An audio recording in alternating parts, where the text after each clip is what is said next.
Demediler ki üniversite bitti, üniversite sadece kağıt yani.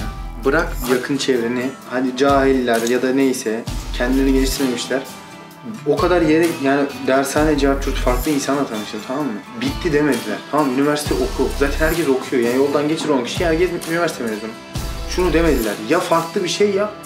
Ya farklı bir alanda yoğunlaş. Tamam, ya da işte yapay zeka, cevap hani şey demediler. Sen filmcisin değil mi işte? Yapay zeka bilen filmci.